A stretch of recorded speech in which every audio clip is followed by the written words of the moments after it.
بسم اللہ الرحمن الرحیم۔ السلام علیکم ناظرین۔ ابلیس لعنت کا حقدار اس لیے بنا کہ اس نے آدم علیہ السلام کو ذلیل و حقیر سمجھا۔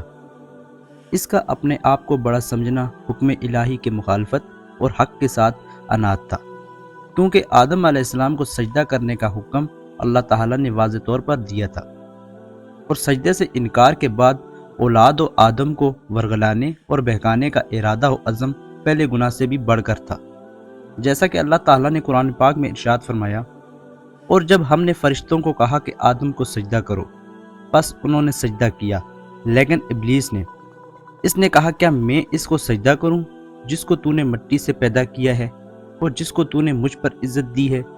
اگر تو نے مجھے قیامت کے دن تک مہلت دے دی تو میں اس کی اولاد کو ہلاک کر دوں گا، لیکن تھوڑے لوگ کہ وہ مجھ سے محفوظ رہیں گے۔ اللہ نے فرمایا، دور ہو جا، ان میں سے جس نے بھی تیری پیروی کی تو جہنم تمہاری پوری سزا ہے، اور ان میں سے جس کو تو پھسلا سکتا ہے اسے اپنی آواز کے ساتھ پھسلا، اور اپنے سوار اور پیادہ لشکر ان کے خلاف اکٹھے کر، اور ان کے اموال و اولاد میں ان کا شریک بن، اور ان کو وعدے دے، اور انہیں وعدہ دیتا شیطان ان کو مگر صرف دھوکہ دینے کے لیے۔ بے شک میرے بندوں پر تیرے لیے کوئی غلبہ نہیں ہوگا، اور تیرا رب کارساز ہے۔ ناظرین، سورہ کاف میں اللہ عز و جل نے فرمایا، جب ہم نے فرشتوں کو کہا کہ آدم کو سجدہ کرو تو انہوں نے سجدہ کیا، لیکن ابلیس نے سجدہ نہ کیا، وہ جنوں میں سے تھا، پس اس نے اپنے رب کے حکم کی نافرمانی کی۔ کیا تم اسے اور اس کی اولاد کو میرے سوا دوست بناتے ہو؟ یعنی وہ جان بوجھ کر تکبر کرتے ہوئے اللہ کی اطاعت و فرما برداری سے کنارہ کش ہو گیا۔ وہ اپنی فطرتی حالت اور برے مادے کی وجہ سے بغاوت کی طرف مائل ہوا، کیونکہ وہ آگ سے پیدا ہوا ہے، اور آگ کے اندر سرکشی، تیش اور جوش ہوتا ہے، جیسے کہ حضرت عائشہ رضی اللہ تعالی عنہ سے مروی ہے کہ رسول اللہ صلی اللہ علیہ وآلہ وسلم نے ارشاد فرمایا، فرشتے عرش کے نور سے پیدا ہوئے ہیں اور جن آگ کے شعلے سے، اور آدم جس مٹی سے پیدا ہوا۔ امام حسن بصری نے فرمایا کہ ابلیس ایک لمحہ کے لیے بھی فرشتوں میں سے نہ تھا، اور شہر بن اوش فرماتے ہیں وہ جنوں میں سے تھا۔ جب انہوں نے زمین میں فساد برپا کیا تو اللہ تعالیٰ نے ان کی طرف فرشتوں کا ایک گروہ بھیجا، تو انہوں نے جا کر کچھ قتل کیا اور کچھ کو سمندروں کے جزیروں کی طرف دھکیل دیا۔ ابلیس کو قید کر لیا گیا، فرشتے اس کو آسمان کی طرف لے گئے تو وہ وہاں ٹھہرا، اور جب فرشتوں کو آدم کے لیے سجدہ کرنے کا حکم ہوا تو ابلیس نے سرکشی کی، سجدہ کرنے سے انکار کر دیا۔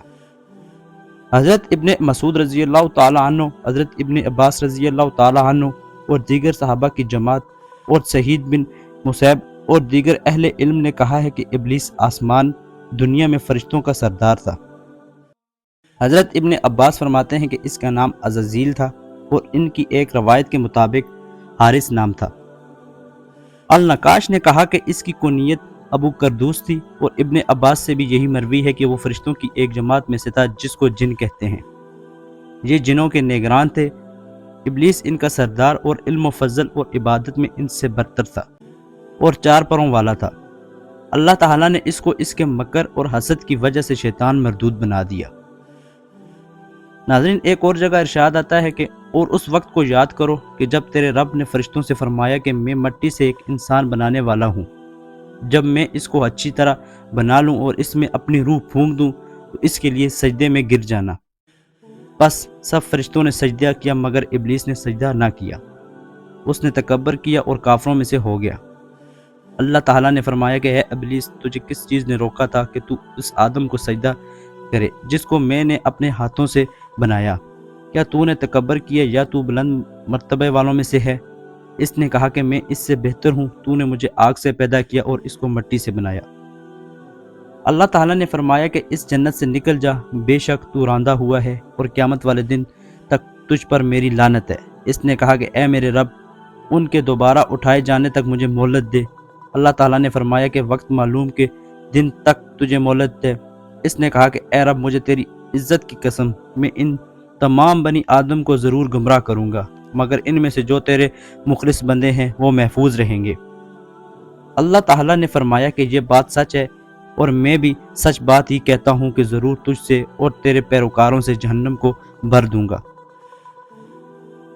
شیطان نے کہا چونکہ تو نے مجھے گمراہ کرا دیا ہے اس لیے میں بھی ان کو گمراہ کرنے کے لیے تیرے سیدھے راستے پر بیٹھوں گا، پھر ان کے پاس ان کے آگے اور پیچھے سے آؤں گا، ان کے دائیں اور بائیں طرف سے آؤں گا، پھر تو ان میں بہت سو کو اپنے شکر گزار نہیں پائے گا، یعنی ان سبب سے کہ تو نے مجھے گمراہ کر دیا ہے میں ان کے لیے ہر گھات کی جگہ پر بیٹھوں گا اور ان کے پاس ہر جہت ہر طرف سے آؤں گا اور پوری کوشش کروں گا ان کو بہکانے کی۔ اب وہ آدمی نیک بخت ہے جو ابلیس کی مخالفت کرے اور جو اس کے پیچھے لگے وہ بدبخت ہے۔